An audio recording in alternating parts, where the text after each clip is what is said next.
So the first part, I think here the basic introduction or question would be, how can human resource or human resource management contribute to the strategy of a multinational corporation and its success? I think we can think in particular of three aspects nowadays. The first one, it's not a completely new one, but it's something that has been propagated during the, I would say, last 5 to 10 years. Agility, strategic agility, different types of. And we'll talk about that in a moment. The second part would be knowledge. Yeah, you probably all have heard it. We're living in a knowledge-based economy. Yeah, and that's also one leverage how HR comes in, how they can support knowledge management practice. And the third one, specifically, that's very closely related to HR, already intuitively, global talent development. Yeah, because I think that is fairly established. One of the key determinants of corporate success, particularly sustainable success, is human resources or global talent, people. Because people make the decision, people do this and that, and so forth. And then it's the role of HRs how to develop these people into these higher positions and then also support them in making the right decisions. First, very briefly, I think that's not the main focus here, but probably you all have heard of this agility, different types of. Here in our context, we talk about strategic agility. To define it, it could be defined as strategic agility refers to a company's capability to respond quickly to environmental changes. That's what we have seen nowadays a lot. The environment is changing, all kinds of changes. I mean, it has always been, only the influence, the cause might be different. If we think of economics, we always see an economic boom phase followed by recession and boom and so forth, and then how can companies respond to it. We talked about this, I think, last week when we talked about flexibility. Flexibility, agility, that is related. How can companies respond flexibly to environmental changes? And one of the trends in the global labor force in general, but also in each of the different markets, how to, this sounds a little harsh, how to reduce fixed costs, how to reduce employees in terms of recession. We are also about to enter a recession. In some countries has already started. And the typical response from companies is if they're incurring losses, they cannot sell their products and services anymore, they lose profitability. And if it continues, the company will go bankrupt. In order to prevent bankruptcy, they will try to cut costs. And cutting cost means very often in many companies, in many industries, because one of the largest cost block in a balance sheet very often is labor, people. So you would like to reduce labor-induced costs, meaning laying off people. And that we talked about is very difficult across countries. There's all kinds of protection laws to protect people because it's also their livelihoods. In a way to be flexible or agile, then companies try to replace permanent fixed-term employees with contract workers or contingent workforce. That can be simply not, they don't even need to be laid off, simply you don't extend contracts. I mean, first here some general trends. Here we see strategic agility, total investment in future of work transformation. Probably you have heard the term future of work. We talked about also, I think in the very first session about the mega trends that is affecting business and particularly also HR. And some of the HR functions or the trends that have been caused, we talked about demographic change, aging population, migration, relevant for global talent pools, but of course also digitalization and including and using more robots and robotics and so forth. These are all major trends that have affected global workforce. And in response to it, companies are investing. They're investing into hardware, computer system and so forth, software, databases, and also IT services. So that's also what we have seen. There's a kind of a convergence, IT departments and HR departments. Because many of these future work transformations are being met with increased digitalization. That's what I wanted to mention before, but here related to COVID-19, coronavirus. And probably, oh, sorry, now it's difficult to read here, remote work, virtual work.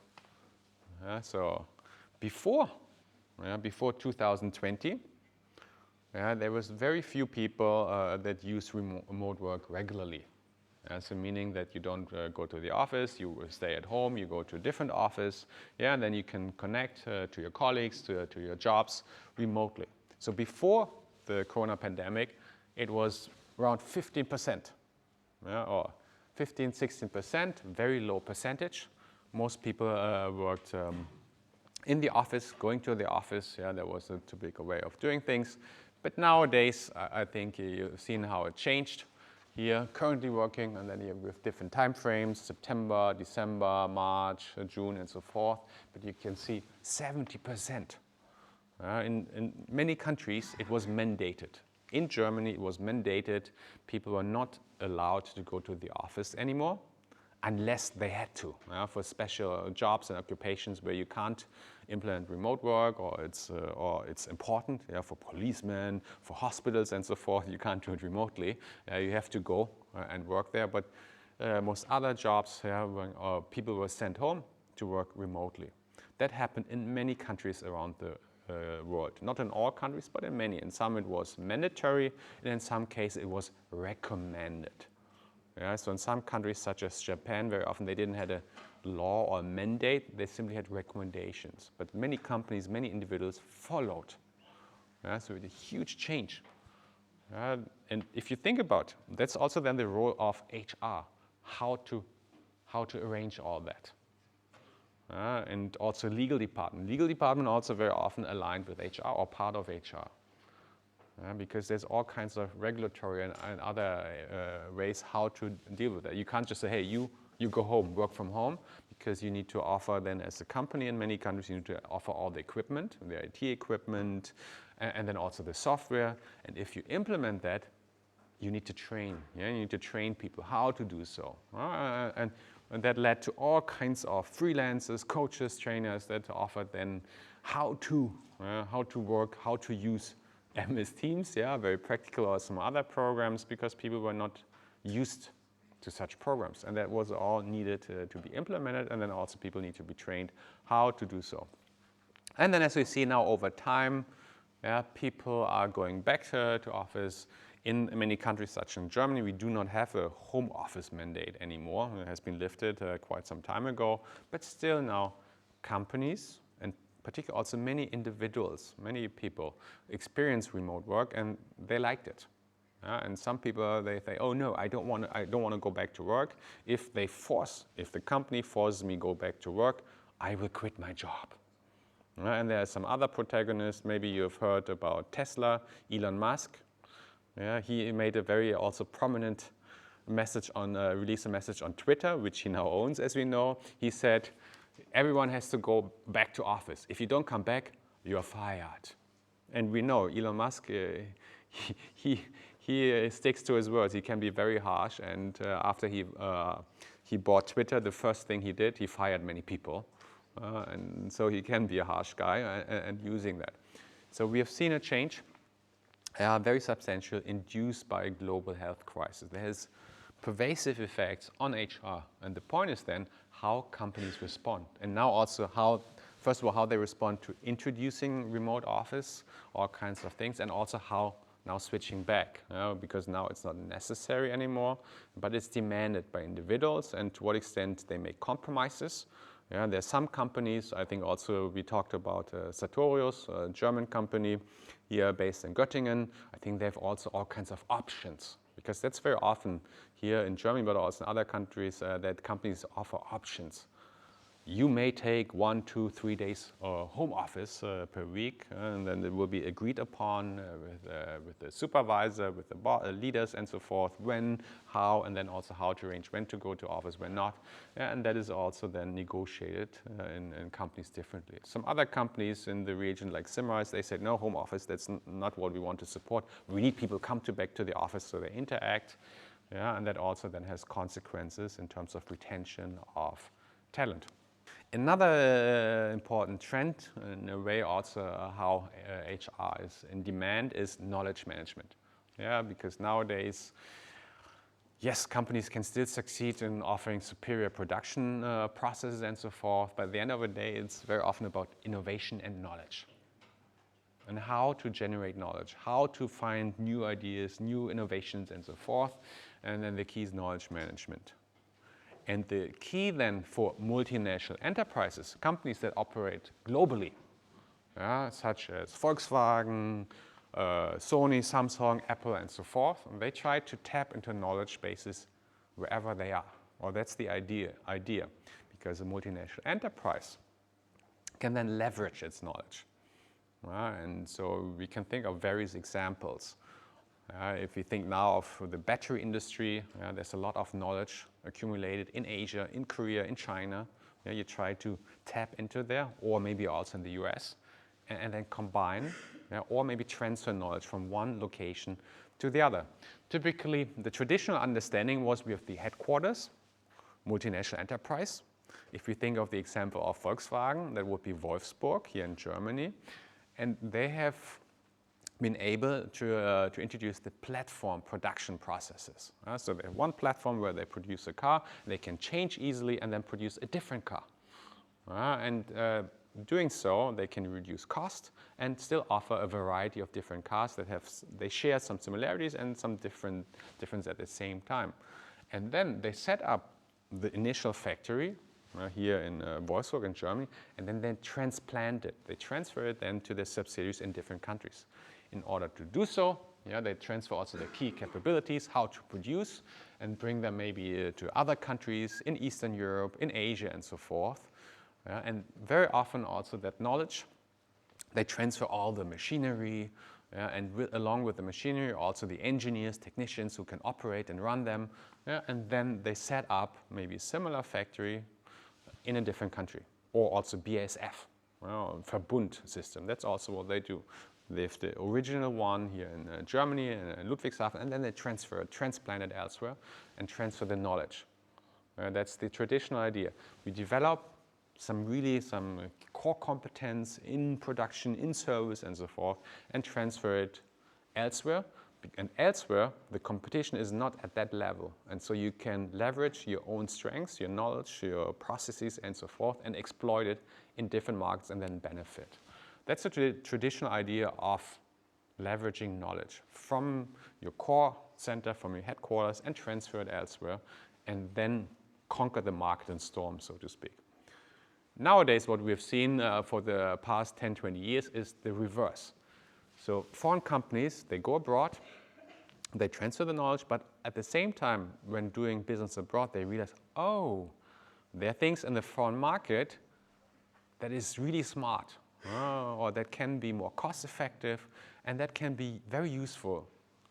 And then maybe they would like to transfer it back to the headquarters. We will call it reverse knowledge transfer.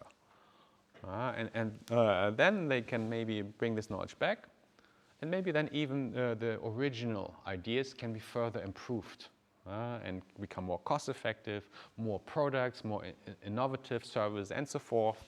And then the headquarters can benefit. Or it can be also from foreign subsidiary to another foreign subsidiary, across this international network of companies. And the idea is this process can be greatly supported by human resource management. What are the things that can be done? So first of all, what is very common here, to transfer knowledge. How do you do that? How do you transfer knowledge? And knowledge, it's not, very often it's not, you cannot see it, it's codified, it's difficult. And very often the knowledge resides in people. You have some really key designers, key engineers, and so forth, or key managers, and you will simply rotate them. You will send them abroad, you will send them back to the headquarters, or we'll talk about later when we talk about international assignments, so expatriation. So that could be maybe that manager from Wolfsburg will travel to China, stay there for 4 years, introduce all the latest production, this and that, technologies, learn new things, and then bring it back to the headquarters. Or can be all kinds of transfers across countries and so forth. Coming to the next point, I think we will talk much more about this today, and we have also a dedicated session on training and development. Here I will just very briefly touch upon it. In these large companies, you have certain key people that drive the performance. It can be the CEO or the top managers, but very often it's also not only they, but also other managers who play very important roles. In some companies it can be the top designer or top engineer, this and that, or in the investment bank, very often the investment bankers, individuals, who also then can collect a very substantial salary, and not necessarily the top management only. So the idea is then that multinational enterprises, of course, they would start recruiting them. And we talked about the global talent pool, I think 2 weeks ago. And they can tap into different pools. And that is really the advantage when operating such a large multinational enterprises. You can think about where is the available pool of IT professionals, maybe in India. You can relocate to India. You can try to source them and bring them back here to Germany or other countries.